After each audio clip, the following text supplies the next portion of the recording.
Assalamualaikum warahmatullahi wabarakatuh. Hamdan syukuran lillah amma ba'du. Pertama, marilah kita panjatkan puji dan syukur kita kehadirat Allah Subhanahu wa ta'ala atas segala nikmat yang telah Allah limpahkan kepada diri kita. Tak lupa, sholawat dan salam semoga tetap tercurah limpahkan kepada baginda besar Nabi Muhammad sallallahu alaihi wasallam, kepada para keluarganya, para sahabatnya, para tabi'in dan tabi'atnya, semoga sampai kepada kita selaku umatnya.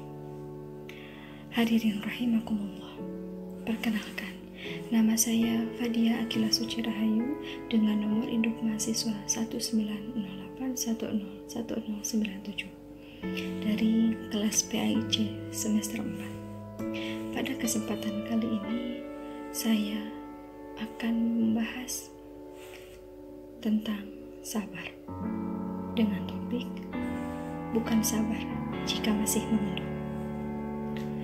Teman-teman yang budiman, dalam kehidupan kita tidak terlepas dari dua perkara. Yang pertama adalah kenikmatan. Ini adalah hal yang menyenangkan, hal yang menggembirakan. Bahkan karena kegembiraan inilah membuat kita terlena dan jauh dari Allah. Allah tidak suka, Allah pun murka. Maka yang kedua, Allah limpahkan musibah, Allah limpahkan kesedihan kepada diri kita. Dengan apa?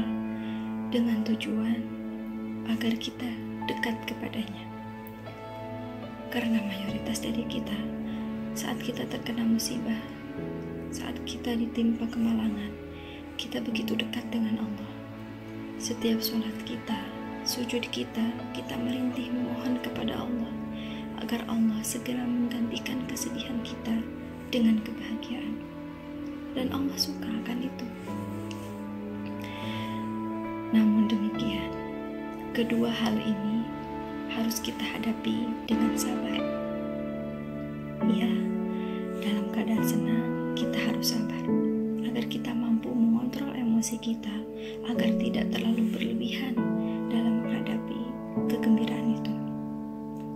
Pun demikian dalam keadaan sulit, kita dituntut untuk sabar.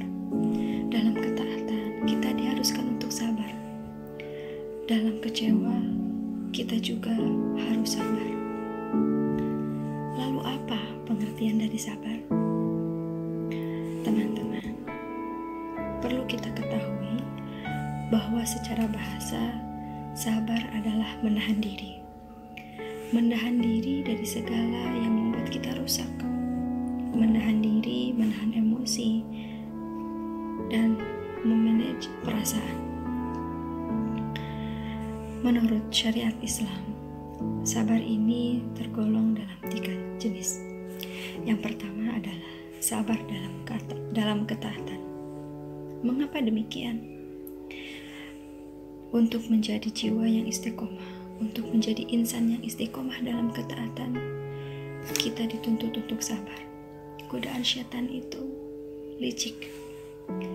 Kita tidak mendengarnya, namun itu ada.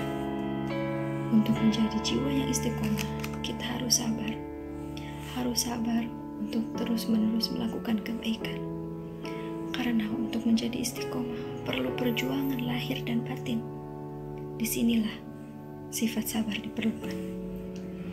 Yang kedua, sabar dalam menjauhi larangan Allah. Ya, jelas, menjauhi larangan Allah bukan hal yang mudah. Keimanan kita dipertaruhkan. Menjauhi larangan Allah berarti memanage keimanan, hawa nafsu dan emosi kita.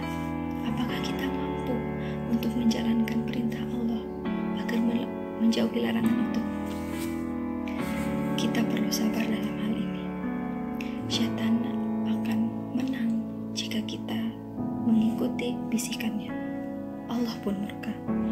Maka dalam hal ini kita pun dituntut untuk sabar.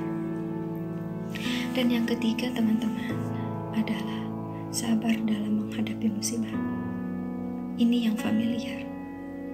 Dalam keadaan susah, dalam keadaan sedih, dan dalam keadaan terpuruk, kita dituntut untuk sabar. Sabar yang seperti apa? Sabar bahwa kita tidak perlu berlebihan dalam bersedih. Semua adalah milik Allah. Kesenangan, harta, musibah yang Allah limpahkan pun adalah milik Allah. Kita harus sabar menghadapinya, tenang, dan tetap berdoa kepada Allah, memohon yang terbaik. Setiap musibah pasti membawa hikmah.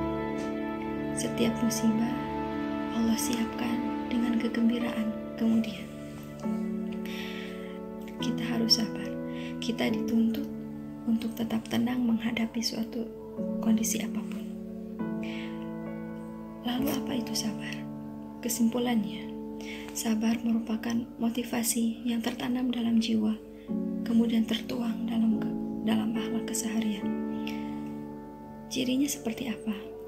Kita tetap tenang, pembawaan kita tetap stabil, dan tidak berlebihan dalam menyikapi apapun. Kita tidak perlu mengeluhkan keadaan. Mengeluhlah, merintihlah kepada Allah. Niscaya Allah akan memberikan jalan. Tidak perlu mengeluh kepada manusia, tidak perlu mengeluh dengan keadaan kepada siapapun. Karena dengan mengeluh berarti kita belum sabar. Karena sabar tidak mengenal kata keluh. Sekarang waktunya kita untuk berusaha, tidak mengeluh, tetap berdoa dan berikhtiar. Insya Allah, semua Allah mudahkan. Pembawaan kita harus tetap tenang dalam keadaan apapun, bahkan dalam keadaan yang tidak kita senangi sekalipun. Itu merupakan salah satu ciri dari orang yang memiliki sifat sabar. Semoga kita memilikinya. Semoga kita mampu menghadapi semua situasi dengan tenang dan sabar, ikhlas, dan tetap bersemangat. Sekian yang dapat saya sampaikan. Mohon maaf apabila terdapat kesalahan. Semoga apa yang saya sampaikan bermanfaat. Ditutup dengan wabillahi taufiq wal hidayah. Wassalamualaikum